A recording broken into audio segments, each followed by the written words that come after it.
So in response to this crazy clip where Trump says he's going to kill people without any congressional oversight, Marjorie Taylor Greene says, I fully support President Trump and our military protecting the American people from illegal daily drug trafficking.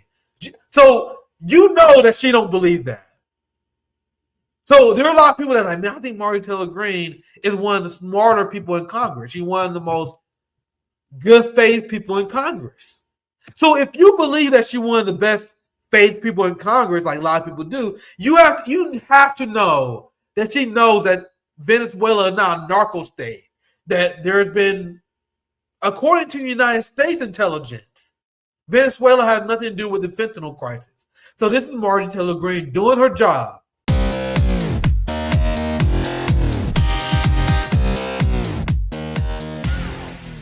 This is the resistance. This is the Democratic Party. You got to know there's a bipartisan movement and resolution to officially honor Maria Corina Machado. But here's Senator Dick Durbin. He's a Democrat. I introduced a bipartisan resolution to honor Nobel Peace Prize recipient Maria Corina Machado. Miss Machado has fought for democracy. Jesus Christ. Come on, man. She is literally calling for a hostile overthrow of her country. And you guys realize that Nicolas Maduro defeats his opposition despite massive foreign interference in the election, which is what we describe. What liberals accused Russia of doing in 2016, let's say the worst accusation of Russiagate is true. The worst interpretation of Russiagate is nothing compared to what the opposition has done to Venezuela. Russiagate is fucking nonsense compared to what the opposition has done. Machado has fought for democracy. There is no fair election that can happen when you have sanctions, my friends. And you want to know what Maria Corina Machado and the opposition call for? They call for increased sanctions of their own people. That's my infamous got you question I ask all the Venezuelan opposition. Whenever these people, these Venezuelan bots, they've been going after me. Like, I had a lot of bangers on X where I exposed these people. I've been going after Maria Machado, and these people are fucking furious. And whenever these neocon influencers go after me, I always ask them a simple question. I Rachel so many of them. Why I was like, hey man, do you support the United States sanctions on your country? If you follow me on X, you see me ask this question to many people. And every single time, without fail, they always dodge the question. They always say, "How I wanted to answer shit to you, man.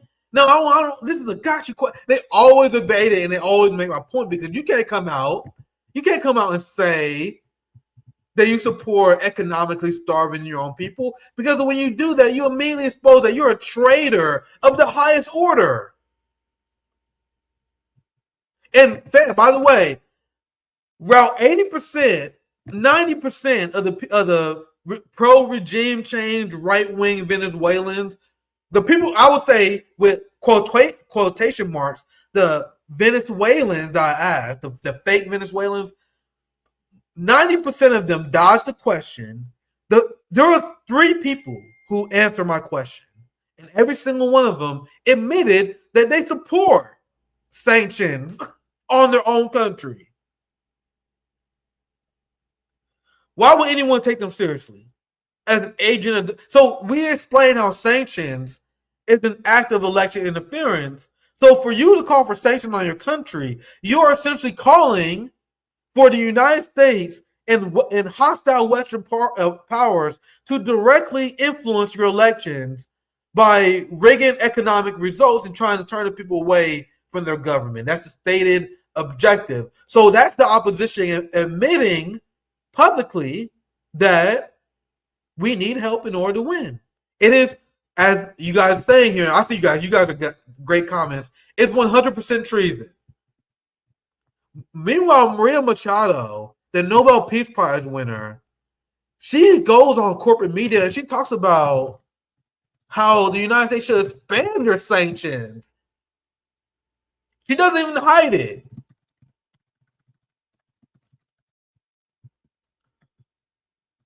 You guys realize there was a study. I had to fact check myself. There was a 2019 study that showed United States sanctions on Venezuela murdered at least 40,000 Venezuelans. They cut out access to medical supplies.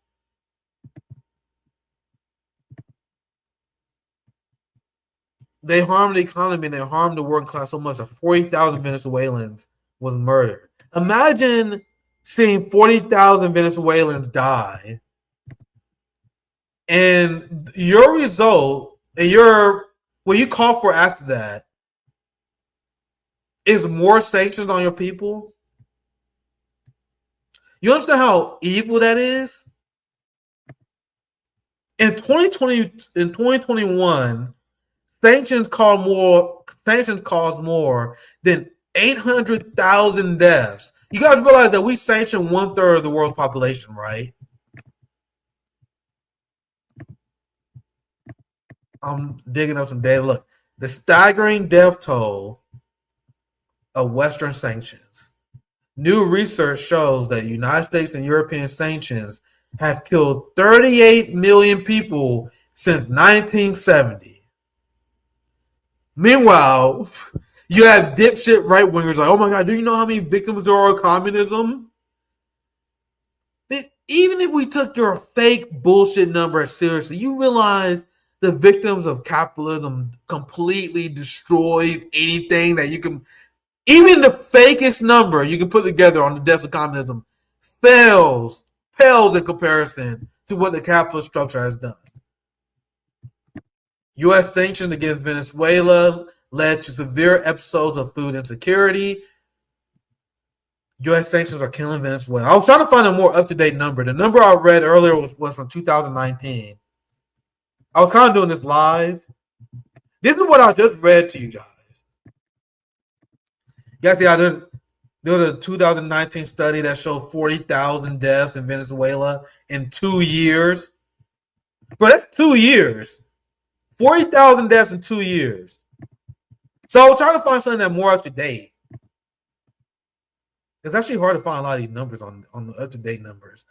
Every source I see, they always look. Everyone quotes the 2017 number.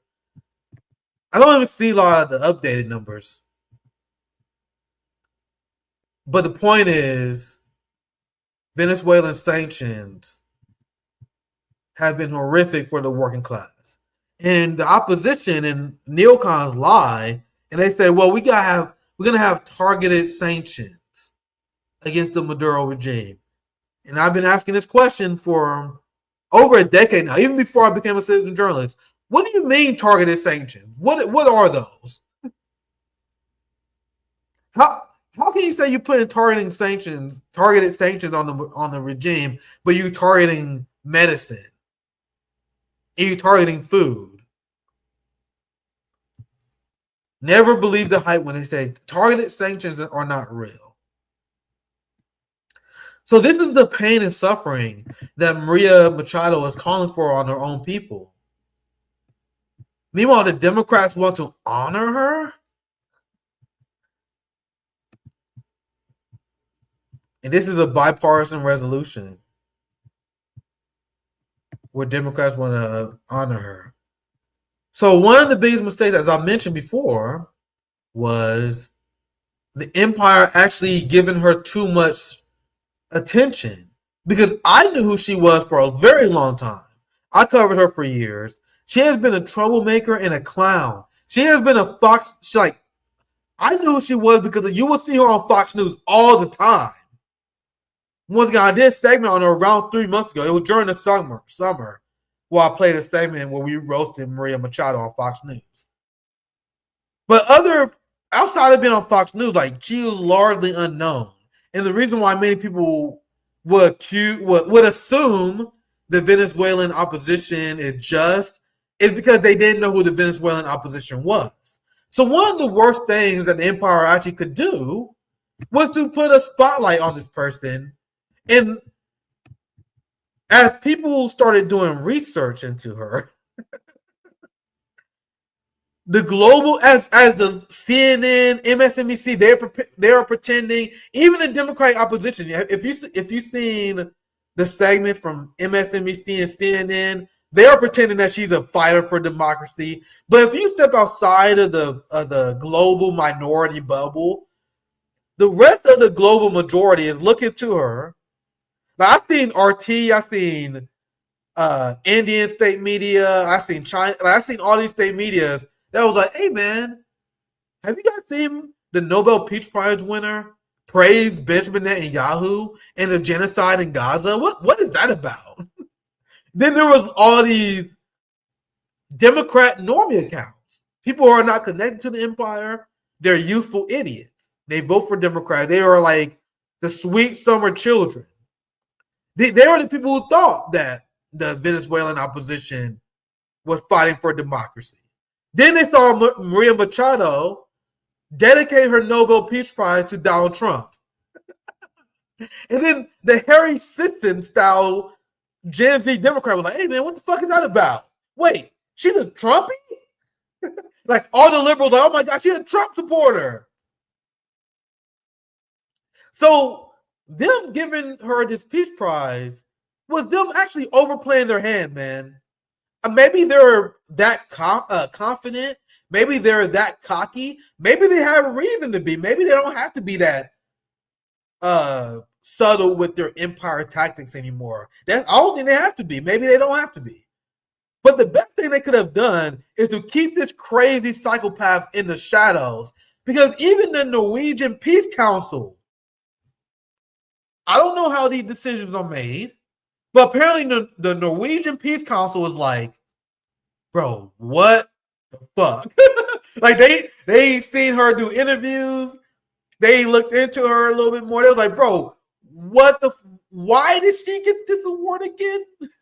Look, the Norwegian Peace Council will not celebrate Maria Corina Machado Nobel Peace Prize. So I know the Nobel Peace Prize, they have done a lot of things that harm their reputation. Like giving Barack Obama the Nobel Peace Prize, that was pretty bad. They gave a Nobel Peace Prize to this journalist like 2 years ago. A journalist who publicly came out and said that Julian Assange deserved to be in prison. So there was a journalist who was pro imprisoning Julian Assange. I don't remember her name. I'm sorry, I'm blanking on her name. But she won the Nobel Peace Prize. So I know that the Nobel Peace Prize with Henry Kissinger, I know there's been a lot of like bad Peace Prize winners. But for whatever reason, I really do believe that this one in particular, just because how batshit crazy she is, I believe that she's the one that delegitimized the Nobel Peace Prize, like to the point where even liberals are like, ew. Western institutions have no legitimacy anymore. And I think they far overstepped it. By the way, here's what the Venezuelan military think of Maria Machado. Here's at an election event. Notice how the military officer does not shake the hand of this traitor, because the Venezuelan military, the same with the Venezuelan Supreme Court, supports Nicolas Maduro and they ratified the Constitution. So what the Westerners, what they want you to believe, they want you to believe. You guys see how the military refused to shake her hand? They want you to believe that the military is lying. They want you to believe that Nicolas Maduro is lying. They want you to believe that the Supreme Court is lying. But they want you to believe that the election in Venezuela was rigged. Why? Because the opposition party said so. You guys realize the evidence that the United States used is exit polling that comes from Maria Machado's party. Their party did an exit poll where they polled majority of their own constituents. And now the Western media uses that exit poll as if it's fact. That was a few days ago, the community notes They on X, they tried to fact check me on this, and they said that I wish I could find. I think they removed the community. We had the community note removed. That's how much we shit on them. Oh, I wish I had it saved. I'm looking for it now. But I had a tweet where I put on Century said that the Venezuelan Supreme Court ratified Maduro's election win. I posted all these receipts, pissing off the Empire bots. And then there was a community note that came on that was like, hey man, don't you know that the Carter Center, a bunch of U.S. NGOs said that Nicolas Maduro lost? Damn, I wish I could find it. I think they removed the community note. I think that's one of the reasons. I can't find it. But it's something that fact checkers in the West, the fact checkers in the West will use a fucking exit poll from the opposition party as evidence that the election was rigged. Despite the fact that the Venezuelan Supreme Court. So you guys are engaged in election denialism? Come on, man. Come on, man. And I saw this earlier before, and we're going to continue to follow this. I don't think this is a military agreement, but Russia and Venezuela are tightening their relationship up. And the global majority, I cannot emphasize this enough, the global majority is not buying the nonsense about Maduro being a narco-terrorist. That's why Latin America is rallying. Even the people who criticize. You had Lula, who went along with election denialism in Venezuela. Even Lula was like, hey, man, we got your back. And Lula stabbed Nicolas Maduro in the back last year. But now Lula is back on board. Even Brazil is like, hey, man, we don't support this. Gustavo Petro, another social democrat who stabbed Nicolas Maduro in the back. Even he come down and say, hey, man, we're going to ride or die on Nicolas Maduro on this. So not only you have that, you have the Latin American coalition, the largest countries coming out in support of Venezuela when it was isolated before. But now you have Putin that was like, hey, Maduro, I got your back, homie. You have China and Venezuela that's tightening their relationship. Like Russia and Venezuela has entered into a strategic partnership. It's very concerning to see that it's obvious that the battle lines have been drawn for World War III.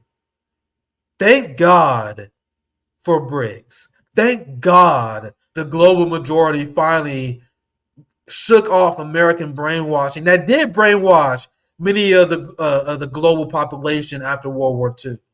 But that's over now, man.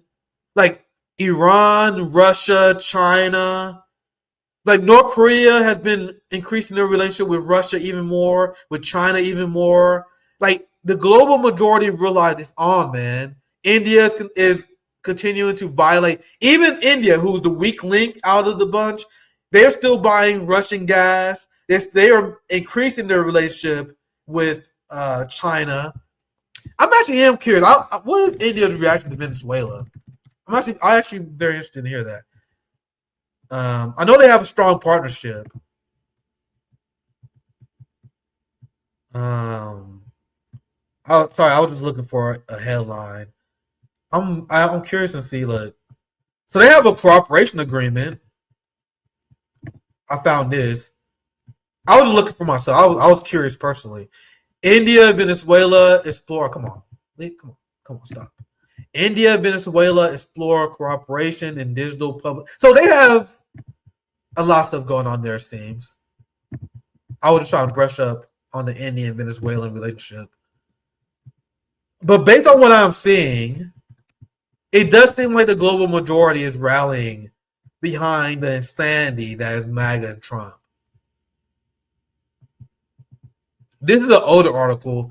The answer to this question is no.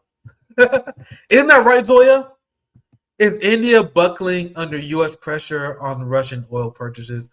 India, as far as I know, they're still buying Russian oil. You had the Trump administration who increased their tariffs on India because they was upset because India refused to commit to ending their buying Russian oil. Last thing I want to share, I think I might end it with this. I'm gonna show you guys the Marjorie Taylor Greene heel turn. This is why I would never. Here was Zoya saying India plays offside. That's true. I think India is the weak link, but I'm glad they haven't cut off Russia for sure. India is definitely the weak link in BRICS, but they held strong thus far on the Russian oil aspect, and they're becoming closer to China. Moody is a piece of shit.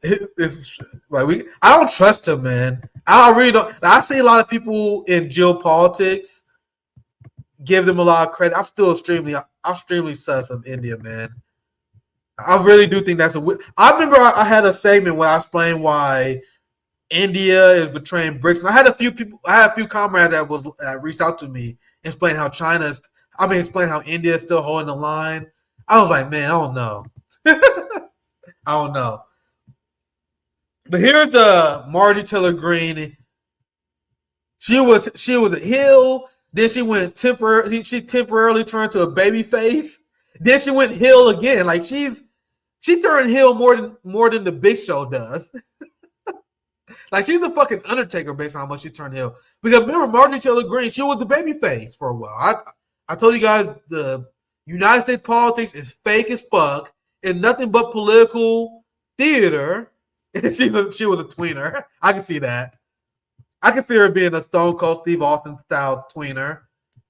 Someone who's both a face and a heel. So when it came out to the shutdown and healthcare, you guys see how she was like, I believe we need to fund Obamacare. We need healthcare. Then she was speaking out against the Gaza genocide. And Zoya, do you remember this? Zoya, people was like, Nick, you will never give Marjorie Taylor Greene credit. Why can't you ever give Marjorie Taylor Greene credit? Because she spoke out against the Ukraine war. She spoke out against the war in Gaza. She called out Donald Trump for the Epstein list. So there was this period where she was given permission to turn babyface.